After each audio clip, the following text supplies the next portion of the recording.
उबाड़ो वेझो खमड़ा थाणे जे हद ॻोठ मखण दश्ती जे रवासी मोहम्मद रमज़ान दश्ती जो खमड़ा पुलिस जे एहलकारनि रशीद अहमद भारो ऐं अब्बास बोहड़ ख़िलाफ़ एहतजाज।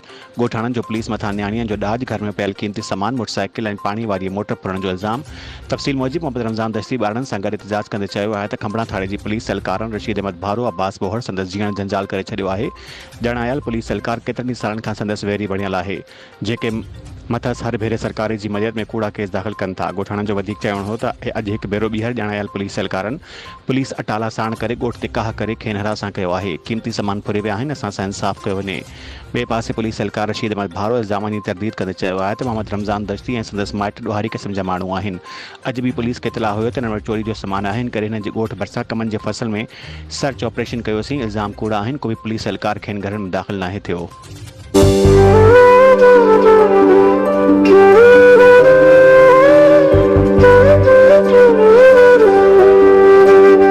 जेको अब्बास बुहड़ रशीद भारो असांखे 20 साल असांखे दलील करे मारियो छॾियो अथसि ऐं ज़मींदारनि जे चवण ते सरकार जो अॻाऊं पिछूं आहे, उन्हनि जे चवण ते हाणे छापो हणंदो आहे। रोज़ मुंहिंजा ॿकरियूं ॾाह ॿकरियूं कयो आहे, मुंहिंजे घर वारी जा टपाड़ हुया ॾाज जा, उहे खणी विया। न्याणी जो ॾाज हो उहो बि खणी वियो आहे ऐं ते तबाह करियो। रोज़ मां ते छापो हणंदो पियो आहे, नाक जो मां ते पुलिस जो नालो आहे मोहम्मद रमज़ान दश्ती।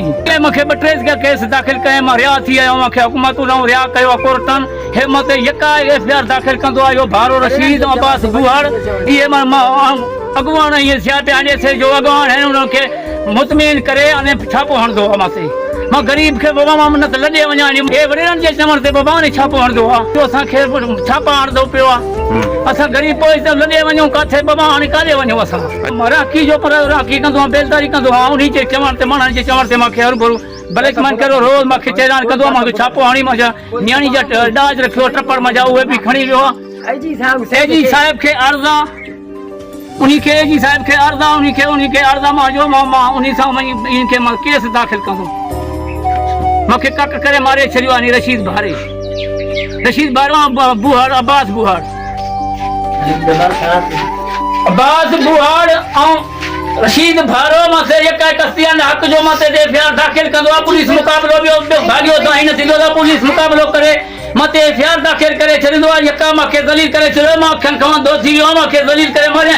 मुंहिंजा हाणे बि ॾाह ॿकरियूं काहे वियो आहे, टपड़ मुंहिंजा सभे घर जा ॾाज रखियो, न्याणी जो उहे बि खणी वियो आहे। टपड़ मुंहिंजो हिकु सियान थां छॾिया आहिनि, टपड़ छॾिया आहिनि ऐं ज़मींदारनि जे चवण सां ज़मींदारनि जो अॻुवान आहे, एसे जो अॻुवान आहे, मूंखे दलील करे मारियो आहे। न त मां ॿारनि खे वठी मां सभिनीनि खे पाण खे ॿार आहियूं, भाई मौत खां मूंखे मौत अचे, उहो भलो आहे, मूंखे कक करे मारे छॾियो आहे।